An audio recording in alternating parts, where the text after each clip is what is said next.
Hi everyone, कैसे हैं आप सब। आई होप आप सब अच्छे होंगे और स्वागत है आपको मेरे चैनल अपनी पहचान में। आज सी टेट के बारे में आप लोगों को कुछ बताने वाली हूँ। आप लोगों का बहुत सारा कमेंट आता है कि दी सी टेट क्लियर नहीं हो रहा है, कितने दिनों से पेपर दे रही हूँ लेकिन नहीं हो रहा है, कितने बार दे चुकी हूँ, हाउस वाइफ हूँ, टाइम नहीं मिलता है। बहुत सारी आप लोग की ऐसी क्वेरीज रहती है जो एक होता है ना कि रियल स्टोरी होती है जो हर लोगों के साथ ही होती है।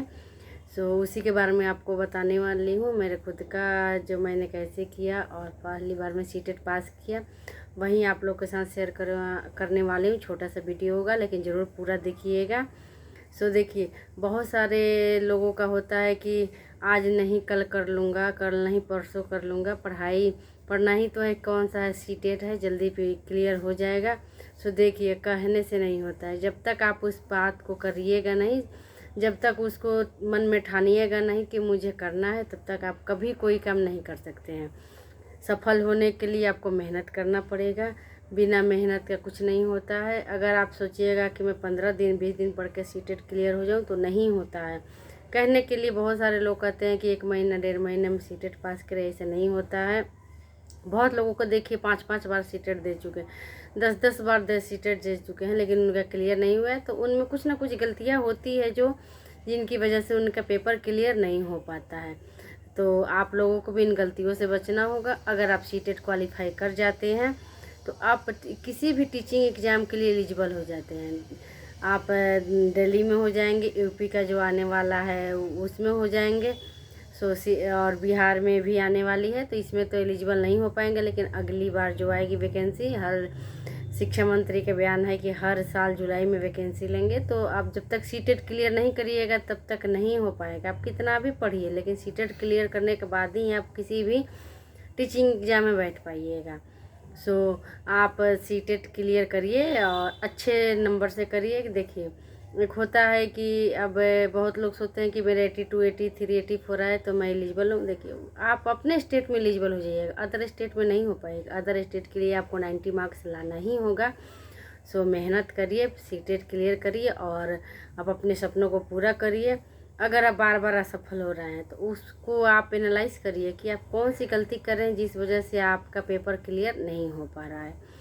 क्योंकि एक होता है कि पढ़ते रहने से क्लियर नहीं होते। आप पूरे दिन पढ़ते रहिए, उस चीज़ को समझिए नहीं, उस पर वर्क नहीं करिए, उस जो गलती आपसे हुई है उसको आप सुधारिए नहीं, तो फिर आप क्या पढ़ने का फ़ायदा, कोई फ़ायदा नहीं होता है। वो गलती आपके अगले साल भी होगी, उससे अगले साल भी होगी। तो आप लोगों को इन्हीं चीज़ों से बचना है। सीटेट क्लियर करना है तो आप पूरे फोकस के साथ, अब सितंबर में सीटेट होने वाली है, आप एनसीईआरटी को डेली पढ़िए, पीवाईक्यू लगाइए और मॉक टेस्ट दीजिए। अगर आपको मॉक टेस्ट में 100+ मार्क्स आ रहे हैं, 110 मार्क्स आ रहे हैं, 120 आ रहे हैं, 105 भी आ रहे हैं, तो आप पेपर क्वालिफाई कर जाइएगा। क्योंकि जब मैं मॉक टेस्ट देती थी तो शुरू में मेरे मार्क्स बहुत कम आते थे। मैं घबरा जाती थी कि मेरा क्या होगा, मेरे तो इतने मार्क्स कम आ रहे हैं, कैसे पेपर क्लियर होगा, क्या होगा। लेकिन मैंने धीरे धीरे ऑब्जर्व की कि जब मैं टेस्ट लगाती, उसका पूरा एनालिसिस करती, कहाँ पे मेरी गलतियाँ हुई हैं, उसके बाद मैं फिर उसको पढ़ती थी। सेकेंड वाले में ऐसे करते करते एक नंबर बढ़े, किसी में 2 नंबर, किसी में 5-5 नंबर बढ़ जाते थे। जब मेरे 110+ मार्क्स आने लगे तो मैं श्योर हो गई कि मेरा पेपर क्लियर हो जाएगा। अब बहुत सारे यूट्यूब पर बताते भी थे लोग, मैं भी आप ही लोगों की तरह हमेशा लोगों को देखती रहती कि सीटेट क्लियर कैसे करें, पहले प्रयास में कहाँ से क्या सोर्स यूज़ करें ताकि क्लियर हो जाए और जो भी है टीचिंग एग्ज़ाम में मैं भी बैठ सकूं और सपनों को पूरा कर सकूं। तो इसी तरह मैं भी देखती रहती थी, लेकिन जब तक उसके मैं सबका देखती थी, लेकिन मैं खुद पे वर्क करना शुरू की। मैं प्रॉपर टाइम देती थी, एनसीईआरटी पढ़ी, पीवाईक्यू और मॉक, यही 3 चीज़ मैंने किया और मैं सीटेट क्लियर हो गई। और टाइम का होता है, टाइम मैनेज नहीं होता है। देखिए, पेपर जब आप देने जाइएगा, मैं खुद एग्ज़ाम हॉल में देखी कि बहुत लोगों का क्वेश्चन छूट जाता है। ऐसा नहीं होना चाहिए। अगर आप डेली प्रैक्टिस करते हैं घर पे बैठ के, आप टाइमर लगाइए कि आप पेपर 2 घंटे में दे दें, 2.5 घंटे में, ऐसा टाइमर लगाइए कि मेरे इतने नंबर पे 150 नंबर का पेपर है, तो मैं इतना ही मैं क्वेश्चन को सॉल्व करने की कोशिश करूं। आप अगर फ्रेशर हैं तो OMR शीट भरिए, मैंने तो ऐसे नहीं भरा, वैसे मैं बस मॉक टेस्ट पे लगाती थी। और ऐसे में पेपर जब मेरा बीएड हुआ तो उसमें भी OMR वाला ही मिलता था मुझे, जो रोल नंबर वगैरह भरना था, तो उसमें मुझे कुछ एक्सपीरियंस हो गया था तो मैं नहीं ली। और मैं बस मॉक टेस्ट PYQ और NCERT पढ़ी। और वहीं था कि कभी कभी मैं सर की क्लासेस देखती थी CDP के लिए, और SST के लिए मैं कभी कभी देखती थी अनुपम सर की क्लास। और बाकी CDP के लिए 2 ही क्लास मैं देखी, हिमांशी मैम और सचिन सर की। उससे क्या होता है कि जब आप असर्शन रीजन वाला क्वेश्चन सॉल्व करिएगा तो आपको आपकी अंडरस्टैंडिंग बढ़ेगी, समझ बढ़ेगी कि हाँ इसको सॉल्व करने से मेरा फ़ायदा हुआ। और जब आप अगला से मॉक टेस्ट दीजिएगा, अगला प्रैक्टिस सेट लगाइएगा, तो उसमें देखिएगा आपको कितना सुधार देखने को मिलता है। तो अब कॉन्सेप्चुअल क्वेश्चन ज़्यादा पूछे जा रहे हैं, अभी नहीं है कि एक लाइन में क्वेश्चन आया आंसर आया, नहीं पूछे जा रहे हैं। तो आपको मेहनत करनी होगी अगर आप सफल होना चाहते हैं। तो अगर आप पढ़ते रहिए दिन रात और आपके समझ में नहीं आ रहा है तो पेपर आपका क्लियर नहीं होगा। इसलिए आप एक रूटीन फॉलो कीजिए। मुझे 2 घंटा ही पढ़ना है, 4 घंटा ही पढ़ना है, लेकिन पूरे मन से पढ़िए।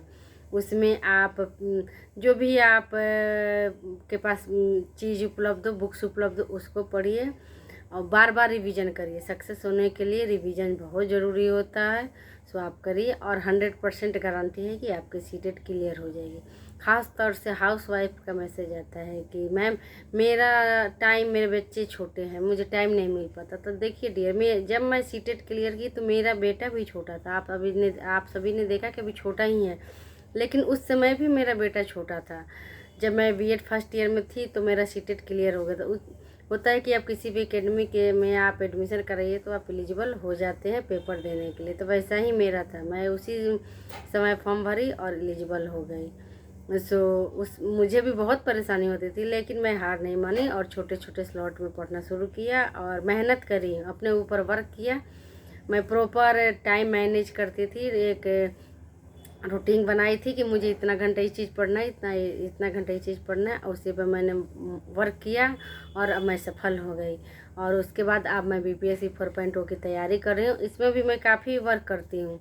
छोटे छोटे बच्चे हैं, लेकिन मैं अपने लिए 6-7 घंटे ज़रूर निकालती हूँ, क्योंकि जब आपके मन में लगन हो, कुछ करने का जज्बा हो, तो हर चीज़ संभव होता है। आई होप आप लोगों के लिए ये वीडियो हेल्पफुल हो। अगर आपको अच्छा लगता है तो लाइक से सब्सक्राइब जरूर करें और कमेंट करके बताएं कि आप इस वीडियो से आपको क्या बेनिफिट हुआ कि नहीं हुआ। और आपको अगर ऐसी वीडियो चाहिए तो ज़रूर कमेंट में बताइएगा, जो आपके लिए स्पेशल मैं बनाया करूँगी। So thanks for watching.